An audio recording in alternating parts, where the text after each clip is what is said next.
Welcome to the Coach's Locker Podcast with Coach Fore.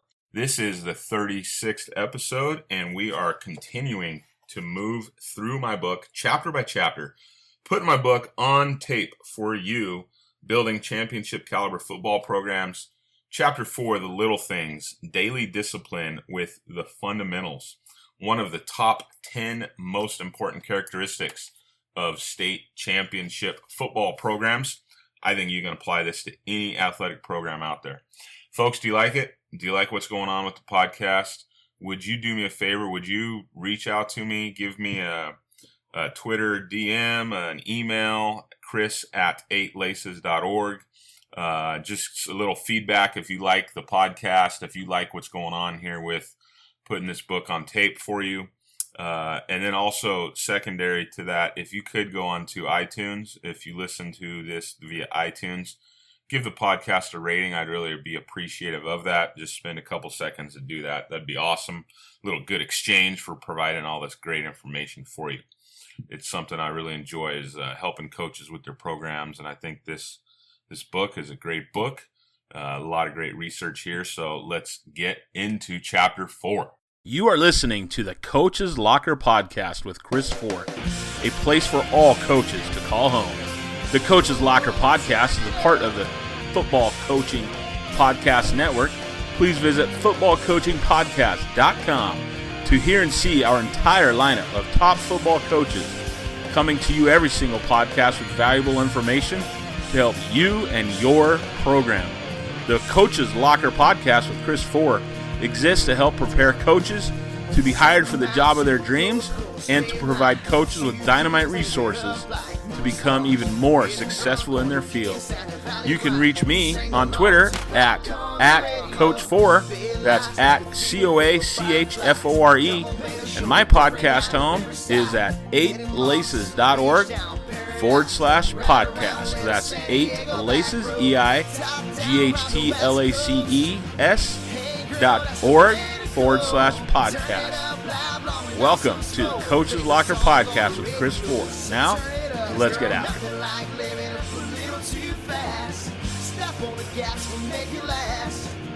Hands up, forget about the past, 'cause you and I's everything I ever asked for. Top down round the West Coast. As I said, chapter 4, The Little Things, Daily Discipline with Fundamentals. And so focus on the little things is the best piece of advice I ever received as a coach. Take care of the small things that are important fundamentals, relationships between teammates and coaches, and the big things like winning will come.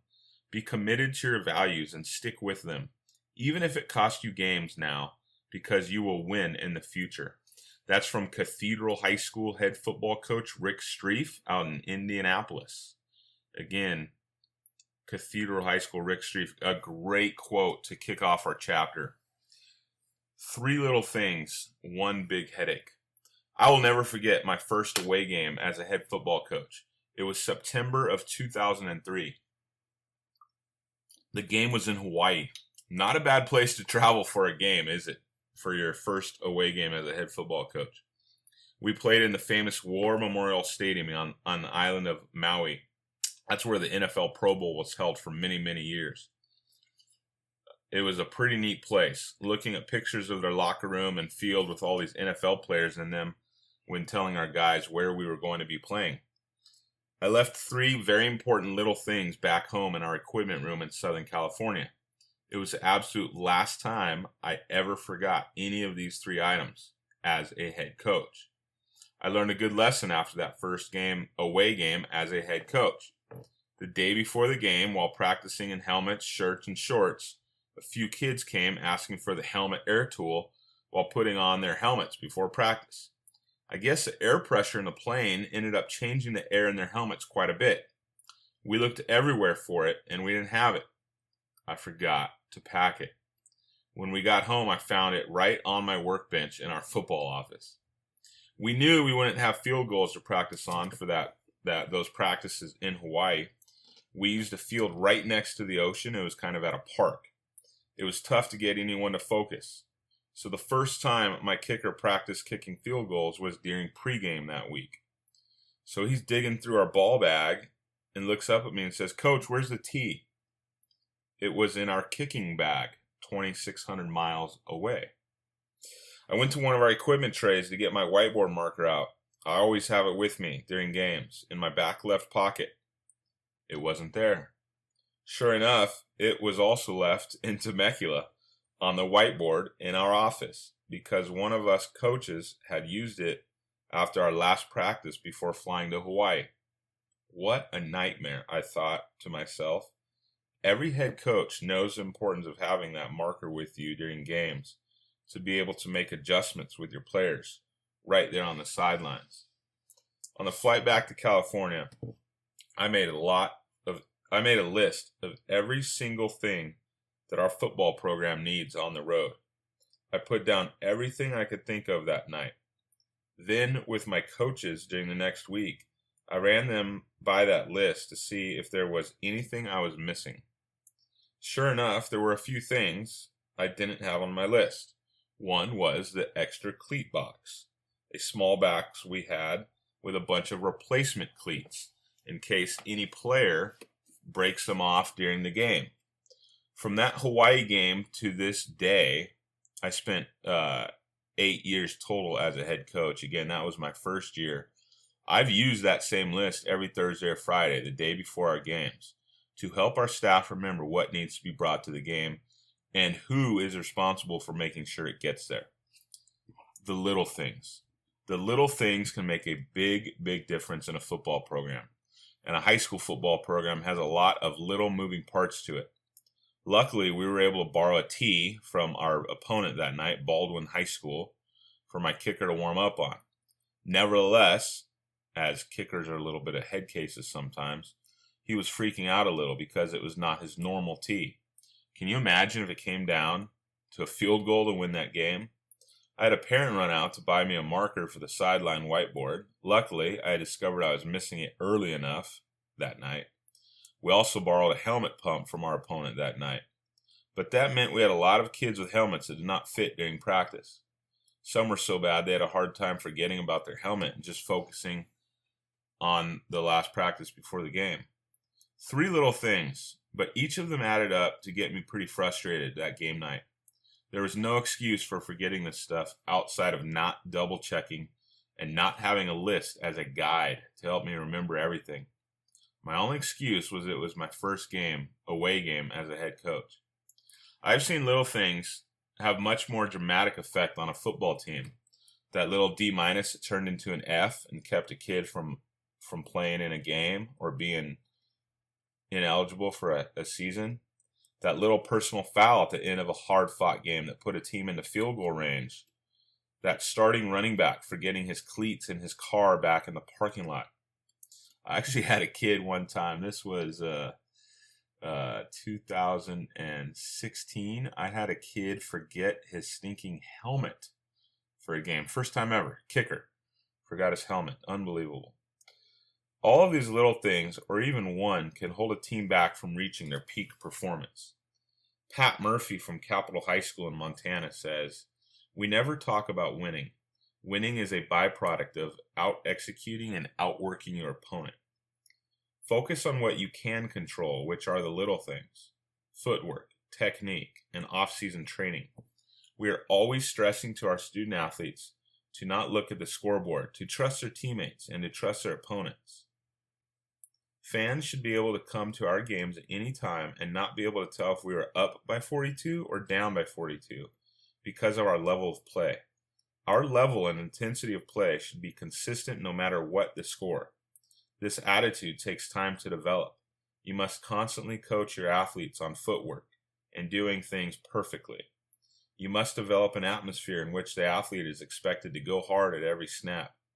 Film study is an excellent way to get this done."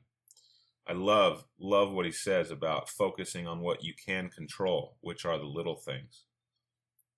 Focusing on little things matters. One of the themes repeated time and again from the coaches I interviewed for this book was focusing on the little things in your program. The little things like fundamentals on a day-to-day basis. You have so many things to focus on as a head coach of your program that sometimes the little things are left undone. Sometimes we get so consumed with making sure we have every play for every scenario, if you are coaching the offense, that we forget to focus on making sure the quarterback gets the ball right, or we stop working on the fundamentals like catching and route running as the season goes on. The great programs focus on fundamentals all season long.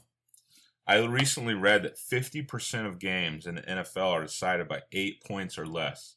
So basically a touchdown and a 2-point conversion. That goes to show you how important every inch is in a game of football. We saw Bill Belichick vilified a few years ago in Indianapolis when his team couldn't get a few inches on a 4th down play. Those inches led to first downs, which lead to touchdowns, which leads to victories, which lead to championships. Quote from Seth Stinton, Melissa High School in Texas. We spent a great deal of time teaching fundamentals early in the season that helped us during our playoff run. We also spent a great deal of time teaching leadership skills that help to build great leaders with great character. Our senior class has great leaders. Work hard on the little things and be positive throughout the season. A quote from Joe Prudhomme, Nolan Catholic High School, also out in Texas. Resiliency and attention to detail. We always preach that injuries and depth are critical elements in the game of football, and that it is the most true team sport. Everybody contributes in some way, either on offense, defense, special teams, or scout teams, and every player must be ready when his name is called. We got down to our 4th string tailback in the quarterfinals, and he carried the ball 6 times for 48 yards and helped us on the game-clinching drive. This is one of my favorite stories in all the research I did. Our quarterback did a hook slide inbounds at the opponent's 3-yard line with 1 minute and 28 seconds left that allowed us to score and run the clock out with a 5-point lead at the time. We had covered it only during August, and he performed it in late November. We rep anybody that has a chance to play, and we preach readiness in practice.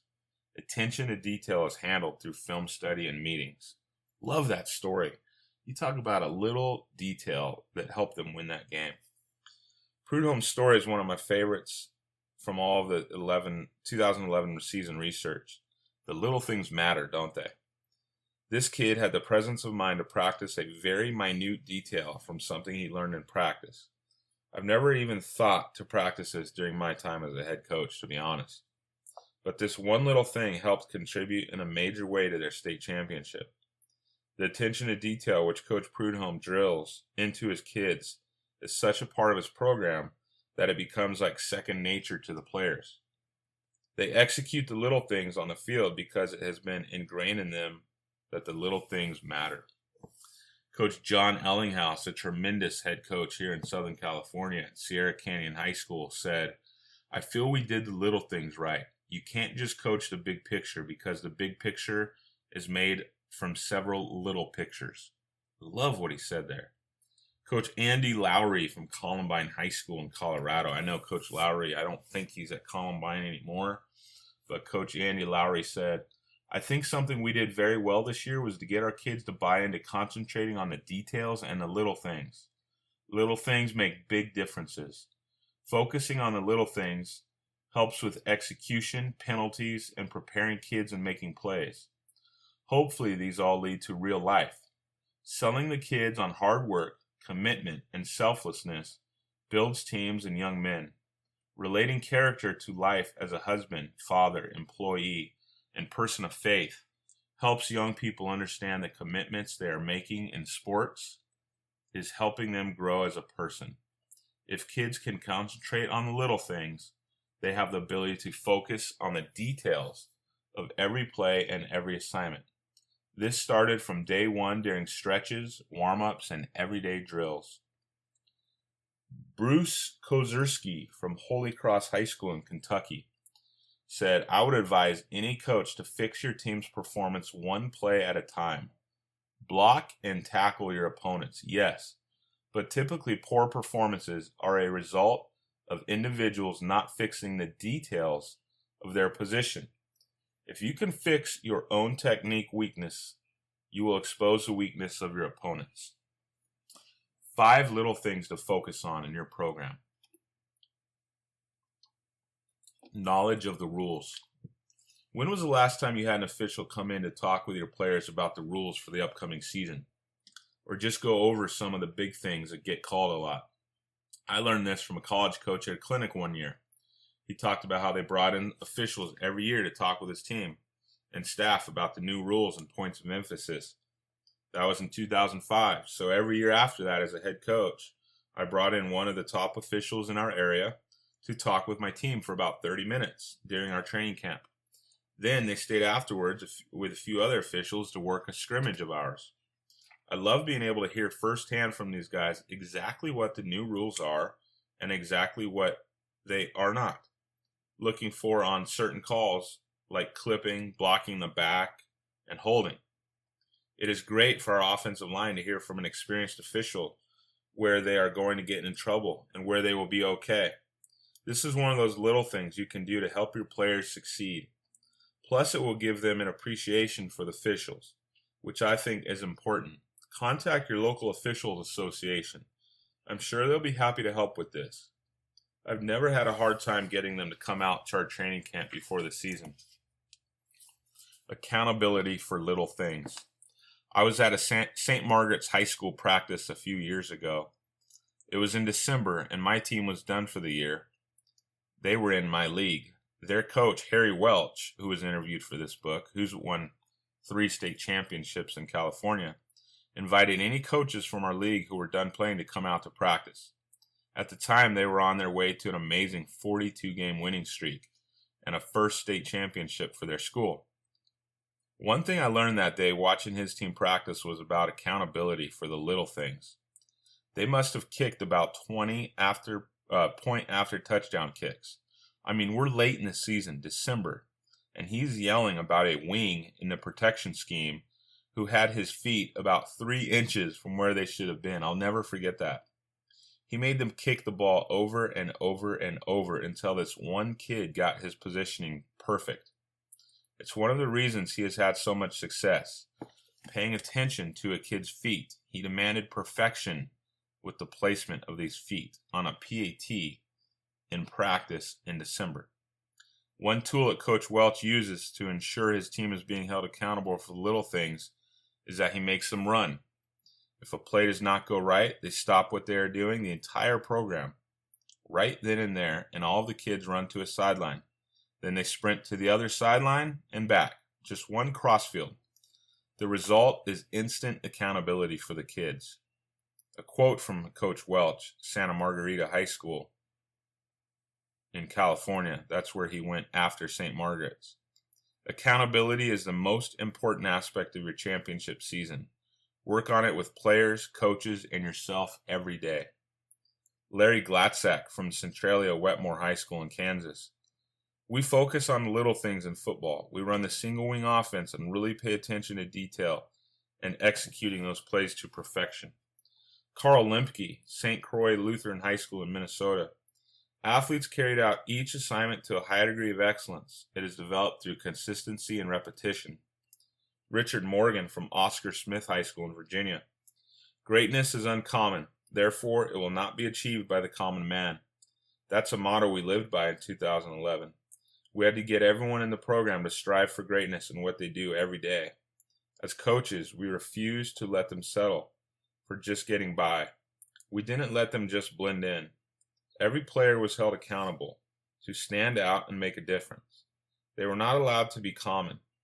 Day by day, we got better and better until we got to a point where we couldn't be beat. Mike Young from Central Catholic High School in West Virginia. Our goal from the beginning was to improve every day, working on something to be better than the day before. Our goal was to defend the state title and to play December 3rd in the championship game, a goal we reached together. Daily practice preparation. Pat Rice from Waunakee High School in Wisconsin.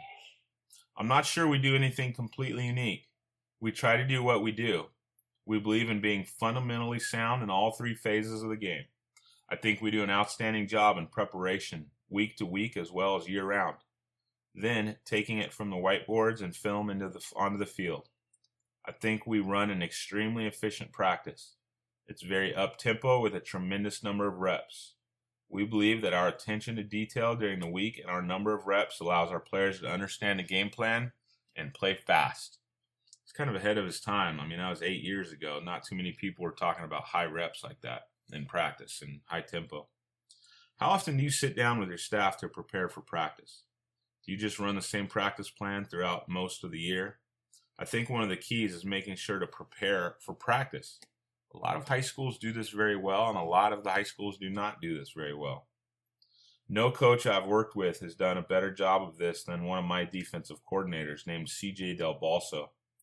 I know many programs out there do this, but I had never done it before. We would sit down and prepare the scout offense plays, put them in the exact order that I would need to run them. I ran the scout offense, so he would send me a document with the plays in an order he wanted to see them. This made sure we were hitting the stuff in practice that we would see Friday night. He would have the cards in order of the percentages that the team would call the plays. It was all broken down very well to prepare our kids. It's one of those little steps you can take that will lead to better defensive play.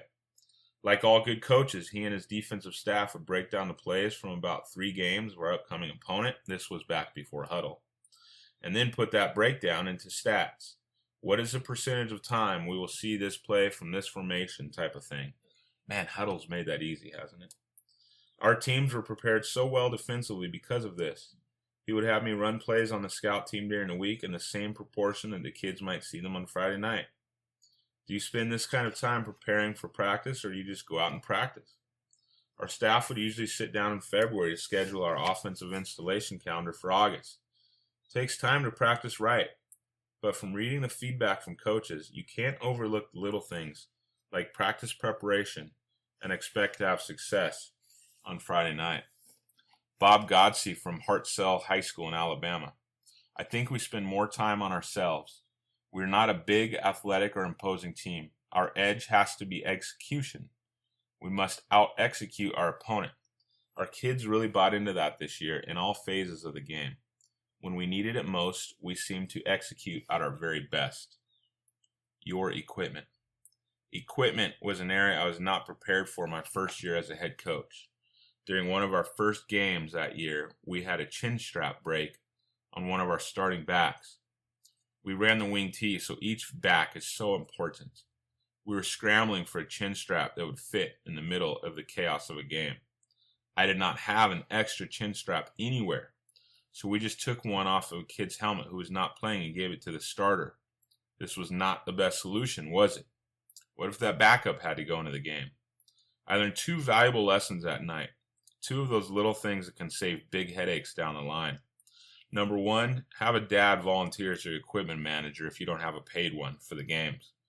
Maybe it's not a dad, but get somebody on the sidelines who will serve as your team in this capacity. There are a lot of people in your community who would do this instead of relying on a coach. They need to know their way around a screwdriver and not be afraid to be in the chaos of the game and the pressure that can come with that. The best equipment manager I ever had was a dad named Dale Hector. Dale thought of things that I never even did. One of those guys who could do everything with tools.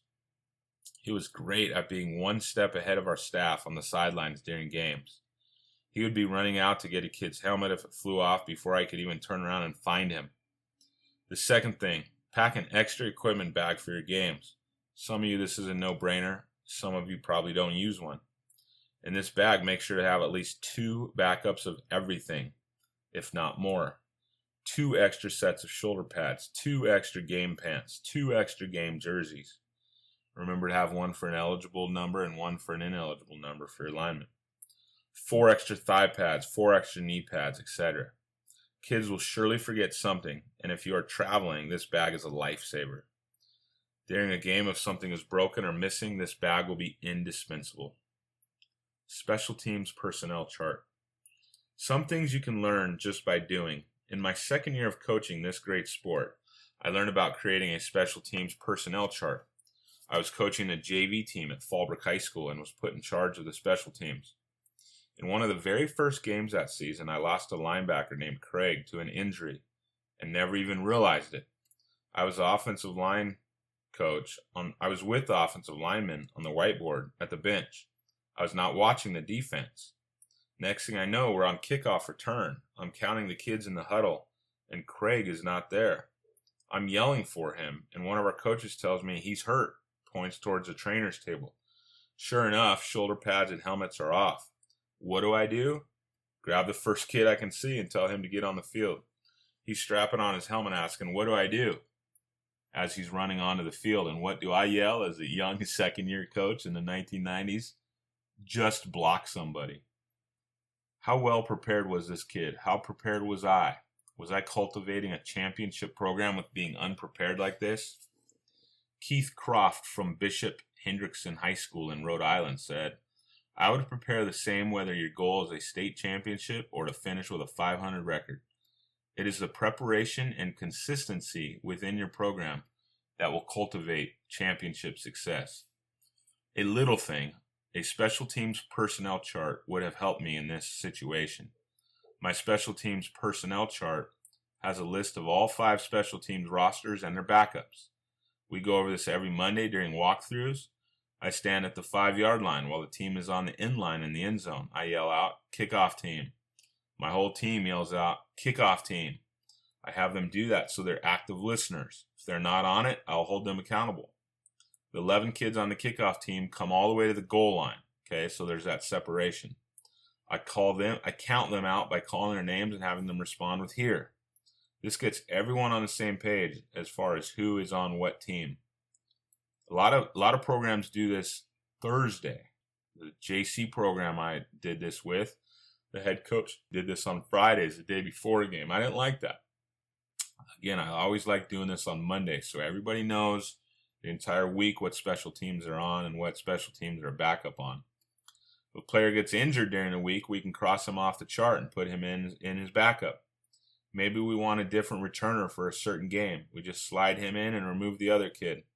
I keep this on the computer, literally print out a new one with my practice plan just about every day. I have it with me on Friday nights. It's laminated back to back with my play call sheet on one side and it on the other. If the team doctor tells me a kid is done for the night, it's very easy to go down the alphabetized list of special teams and find every special team that kid is on. I then write a line through his name and find his replacement. I write the position of the Wilson next to that name to remind me who has taken his place. And I have a sample chart here in the book. I obviously can't really give you that idea on tape here. So that's the end of our chapter. Let's talk about our timeout questions. Again, if you haven't joined us before, each of these chapters, there's 5 questions, a timeout, where you have an opportunity to kind of learn about what we've just discussed in this chapter and think about your own program, the program you're working in. How are you doing these things that we're covering in this chapter?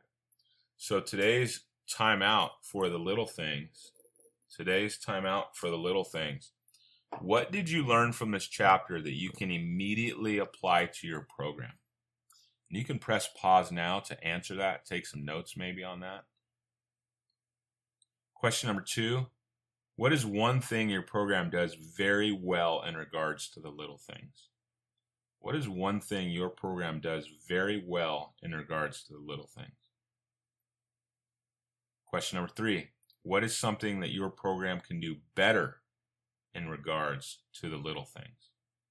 Again, what is something your program can do better in regards to the little things?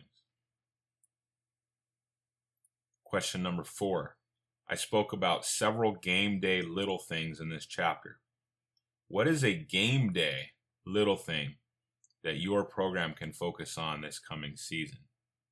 What is a game day little thing that you want to focus on this upcoming season? And question number 5, California's Sierra Canyon High School head coach John Ellinghaus said, I feel we did the little things right. You can't just coach the big picture because the big picture is made up from several little pictures. What do you need to do better to do the little things right? Do you need to strengthen your view of the little pictures, or do you do a good job of seeing those? That's it. that's chapter 4. That's podcast 36 on the little things. I hope that you learned some valuable lessons here to help you avoid some headaches in the future. Again, the little things. I think some coaches do a great job of the little things, and quite honestly, some coaches miss that. I know I've worked for some head coaches that are great at little things, and I've worked for some head coaches who aren't great at little things. And, stuff ends up hurting you in the long run. Next chapter, chapter 5, developing a work ethic, teaching your team to put in the time. That's going to be episode 37 of the Coach's Locker podcast. Folks, I really enjoy you joining me. Thank you for doing so. Please give me some feedback on iTunes. If you could go on there, rate us a 5 if you love the podcast. Maybe put some comments in there. I'd appreciate it. Until next time, this is Chris Fore with the Coach's Locker podcast.